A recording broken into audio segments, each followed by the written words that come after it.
The Supreme Court has the Affordable Care Act before it and could strike it down next week. It'd be gone. Then where would we be? 20 million Americans are counting on the Affordable Care Act. We've got to keep it there. Now let me tell you, there's an announcement that is of some value today that I wanted to share with you. In the last negotiation on the rescue bill in Washington, we earmarked $25 billion that would come into the states for testing purposes. Testing is critical for keeping us healthy and to move toward reopening the economy. I was on the phone this morning with Linda Chapalavia, who heads up the State Veterans Department. There was a death in Manteno, and now they are doing comprehensive testing of all the residents in this area as well as all the staff. It is the only way to have peace of mind as we move forward. The good news is that there's $483 million coming into the state of Illinois and city of Chicago from that federal corporation. It was announced last night by the Center for Disease Control. That is money that will be used for testing. We absolutely positively need to have even more. A new bill before Congress that may be voted on today could provide another $75 billion for testing. Now, when the president stands up and says we have prevailed over COVID-19, he is just flat out wrong. Dr. Fauci's testimony before the Senate this last week made it clear we have not prevailed. This is still a battle that we have to win, and that means we need the resources. We need to make sure that the healthcare workers, God bless them, who risk their lives every day, are protected with tests and the right equipment. We don't have enough protective equipment, even at this moment, as we fight this national health emergency. We also need to make sure that there is money available, hazard pay for those who are involved in jobs that could expose them to this COVID virus. We need more money for state and local governments, and I'm sure President Preckwinkle can back me up on that. There has been a loss of revenue in Cook County and the city of Chicago, all across our state, and I've talked to Governor Pritzker about it. One of the key elements in the legislation now pending before the House and coming to the Senate is to provide almost $1 trillion in assistance to state and local governments. This is absolutely essential. So we have our work cut out for us. But I wanted to come here today to honor the healthcare workers and the people who are fighting every single day. You're going to hear some information which President Preckwinkle shared with me that is stunning about Cook County Stroger Hospital and their battle against this virus. I'm honored that she's with me, as well as Ms. Carey, and I'd like to have her come to the microphone. President Preckwinkle. Thank you. Good morning, everyone. Good morning. I want to express my appreciation to Senator Durbin, not just for being here today, but for being a champion of our healthcare system in the course of my tenure as president of the county. Early on, we worked together to get a waiver so that the state could join early the Medicaid expansion program. And he has been a champion in the Senate of our healthcare system and, frankly, our county interests for my entire tenure. So thank you very much. Thank you very much, Senator Durbin. You know, this health and hospital system has served our county for 180 years. It's always taken in anyone who comes to our doors, regardless of their race or gender or sexual orientation, immigration status, or ability to pay. And this challenge, this pandemic challenge, just reflects, I think, the incredible health inequities that we see in our county and our country.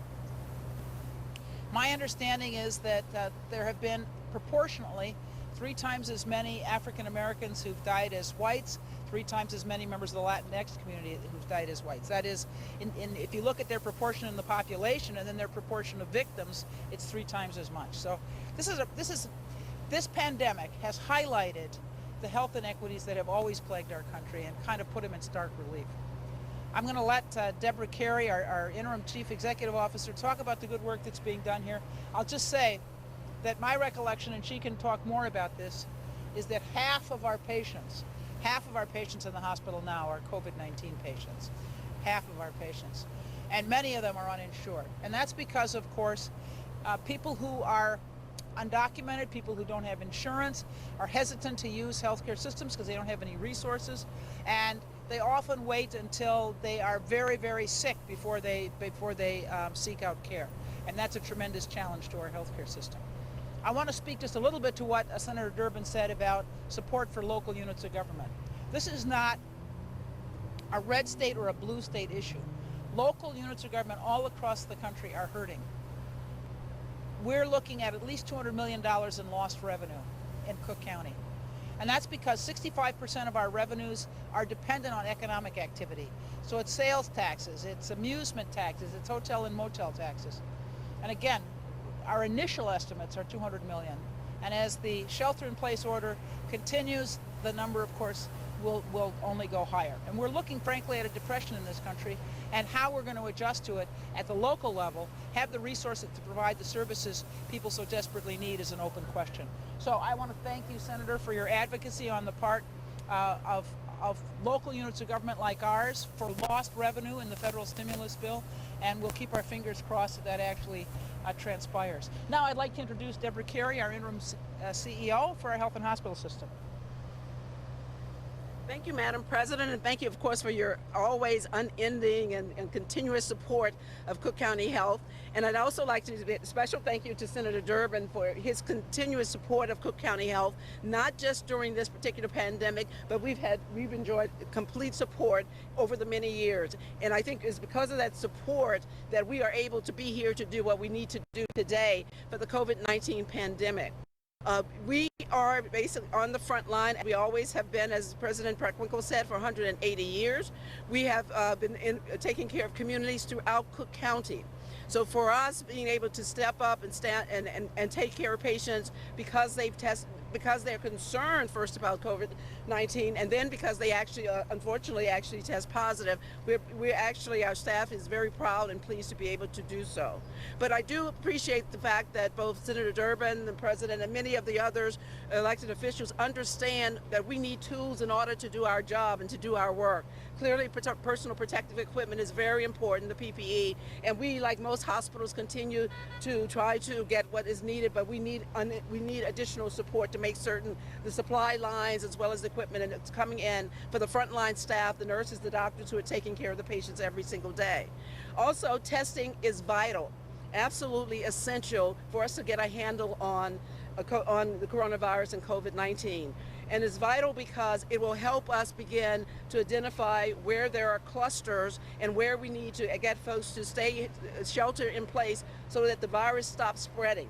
So to do that, we need testing, like test facilities that's behind us. We started this, back in March for our employees and expanded it to the community, but we need more testing sites. We also need the equipment and supplies for testing. So hearing about the funding that's coming is so important because we need to do more. And one of the things that President Pritzker said, and I'll tell you, it'll show how these things are linked together, and that's that we've had in our hospital over 50% of our patients on the inpatient service were COVID-19, where recently that number dropped down to about 40%. Now the reason for that is because there are more patients coming in who've been sheltering at home who can no longer afford to stay at home because their illnesses are requiring that they come in. So what we have to do is to continue to test so that those individuals who need to get out and see their doctors and come to the hospital won't unfortunately get exposed to COVID-19. So part of testing has to include what we call contact tracing. Contact tracing allows us to talk to the affected individual and individuals who that person has actually talked with most recently.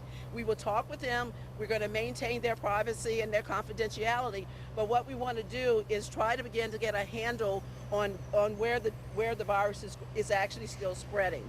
So we do look forward to that support for those contact tracers. We will have to hire staff to do that, to actually go out and talk with individuals, mostly by phone initially. So we are very, very pleased to have the ongoing support and partnership. For us at Cook County Health, I consider this is not basically a quick sprint. This is a marathon, and we are going the distance. We look forward to continuing to do everything we possibly can, not only in the hospital, but also throughout our network of community health centers. So again, I thank Senator Durbin and President Pritzker for your ongoing support. Thank you. Any questions? How many patients are in the hospital? What's the census of the hospital? Right now, we're about, I would say about 250. Any other questions? Senator, what do you think about Tammy Duckworth's name being floated as a possible candidate? I support Tammy Duckworth. She's spectacular, a great colleague. and I hope that she fares well in this interview, which I think is going to take place soon. And I am totally in support of her effort. How do you think she can accentuate Joe Biden's weaknesses? Pardon me? How do you think she can accentuate Joe Biden's weaknesses? Let me tell you, if you've got Tammy Duckworth by your side, it's a winning combination, whoever you are. She is such an amazing person. What a story, what a life story, what a story of courage. And her comeback from this massive injury that she suffered in service to our country is an inspiration. Whoever you are standing next to Tammy Duckworth, you're going to look good. Thank you. Okay? You got a Telemundo question? One second. Don't do it in Spanish. Reports suggest Cook County has the highest COVID-19 cases in the U.S. compared to other counties. What's the county doing to address this? It does not have the highest. The highest is in New York. But we are right near the top. And what we're doing to address it is right here. The men and women here who are fighting it every single day, and those of us in Washington who are trying to help them to come up with the resources. And I will just say to you, testing resources are critical for this. And if we are going to fight this successfully and spare people the suffering and death, if we're going to reopen this economy, we cannot announce we have prevailed. We have not prevailed. The battle still continues. But testing is critical to prevailing. This $483 million to our state will help. We need more. And I'd also like to respond that we do have our team, our Cook County Department of Public Health staff. We're going to have far more than 30, but they've been actually on the grounds, actually identifying where cases are coming up and where there are different clusters, working in congregate settings such as nursing homes, jails, and working with the staff there to make certain that they basically are identifying any potential outbreaks and so forth. So our staff is on the ground working with this every single day, trying to make certain that we're identifying where there are opportunities. Why don't we walk through the testing? You want to join us? Why don't we walk through the testing if Just you'd a like second, to? there's one more question. Oh, I'm sorry. Senator. No, all good. One more from Telemundo.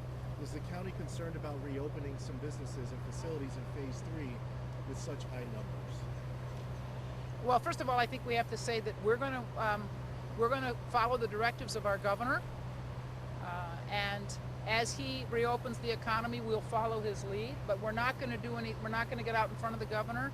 He has the models and the epidemiologists that guide his public health policies, and so we're going to follow his directive. You walk through. Hold on for a second. Okay.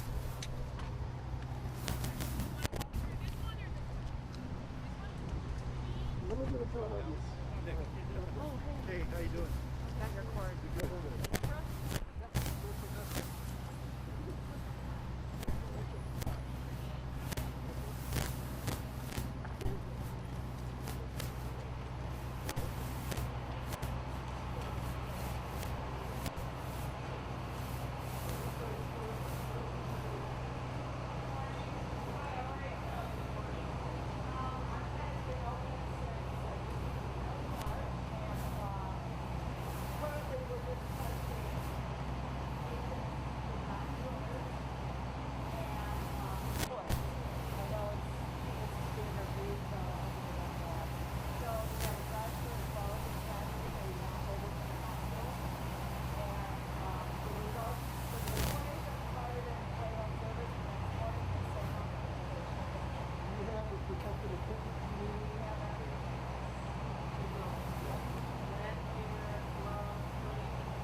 warmer, that's good. Yes, we're glad about that, yes. But our toilet is so good at this and making sure we're comfortable. That's been wonderful. Okay, good. Anybody else? You guys gonna look at the equipment? We always have to look up the order. If once the patients come in, the doctors have ordered it, and they send it, the only way we can sit on labels for the patients is pull the order down here and enter it at your, when triggers and we'll take it out. You actually form through the We do. These are the small centimeters. Basically, and it's nasal, we do bilaterally with the nose, and we go into close to there. We also have a patient information sheet that we provide about the test, and also encourage them to sign up for our portal, patient portal. How long does it take start to finish? We're 4 minutes. Yeah, we're the calendar comes all the time. Very good. And Jennifer is wonderful, but she's bilingual, and I'm not, so it's been really helpful to have someone bilingual there as well. Can we see that law? Whatever it was? Closed caption is for slide. That's what we use. Can see it turning around? I'm sorry. I didn't hear you. How long have you been a nurse? 1985. Just a kid. Thank you. Thank you. You guys looking at that stuff? Anything over here?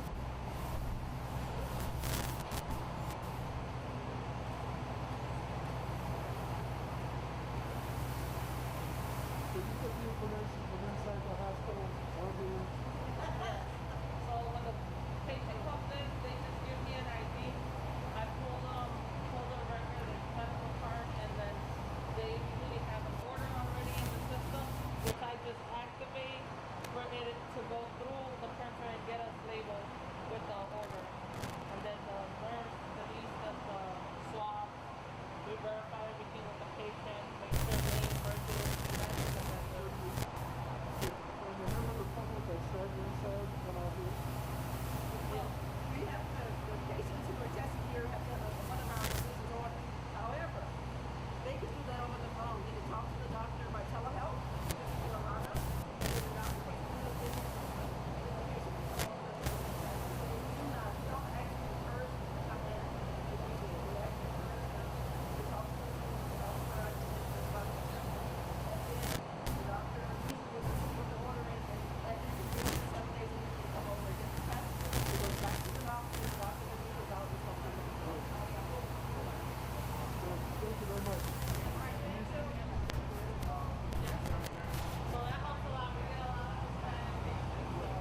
They want to speak, she tried and then I'm like, oh no, I speak Spanish. Talk to me.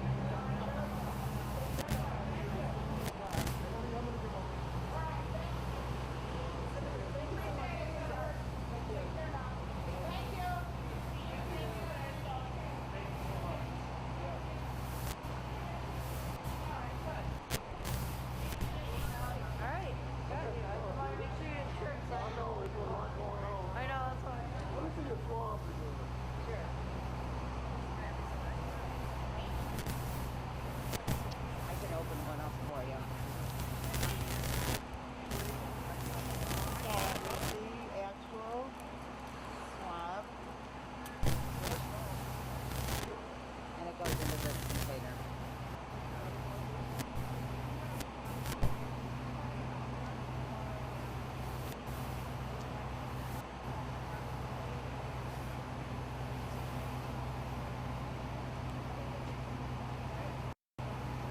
Eric Julio, thank you. You're welcome.